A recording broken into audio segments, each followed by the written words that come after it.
Kennedy s'entraînait tous les jours avec l'équipe. Après l'entraînement, il restait pour nettoyer le terrain. Kennedy donnait tout ce qu'il avait, mais certaines personnes continuaient à le mépriser. Pourtant, il ne leur en voulait jamais. Il encourageait même ceux qui le harcelaient. Il connaissait toutes les règles du football par cœur, et il travaillait dur pour imiter chacun des gestes de l'entraîneur, même si ses mouvements étaient si maladroits qu'il faisait rire toute l'équipe. Son attitude touchait tout le monde. Le jour du match, Kennedy a reçu une mauvaise nouvelle. L'équipe devait jouer à l'extérieur, mais comme il n'était pas élève de l'école, il ne pouvait pas monter dans le bus scolaire. L'entraîneur n'avait pas d'autre choix que de le laisser derrière. Sous une pluie battante, Kennedy est allé seul vers le terrain. Il a allumé la radio, et il a écouté le match en direct.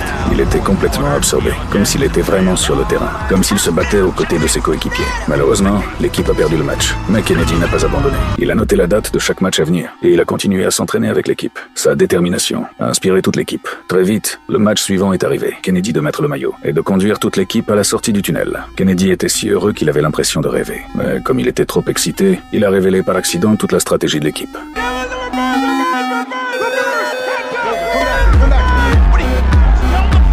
Les adversaires ont pris l'avantage dès le début, et l'équipe a été complètement dominée. À la mi-temps, le score était de 27-0. De retour dans les vestiaires, les joueurs étaient tous très en colère.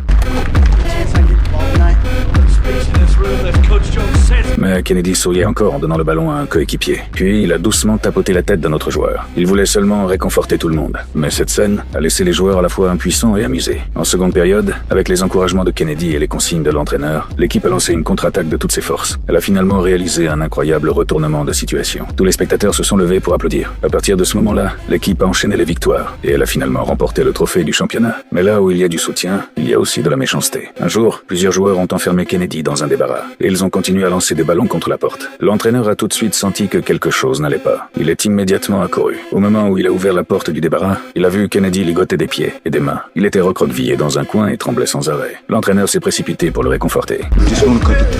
Les yeux de Kennedy étaient remplis de peur. Pendant que l'entraîneur essayait de le calmer, il retirait lentement le ruban adhésif.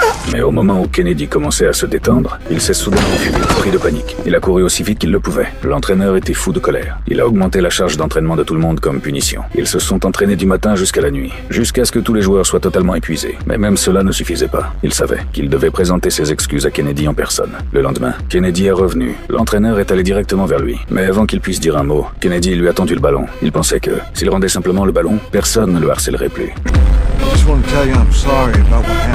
L'entraîneur n'a jamais abandonné Kennedy. Il l'a invité à rejoindre l'équipe, comme assistant de l'équipe. Mais Kennedy n'a pas répondu.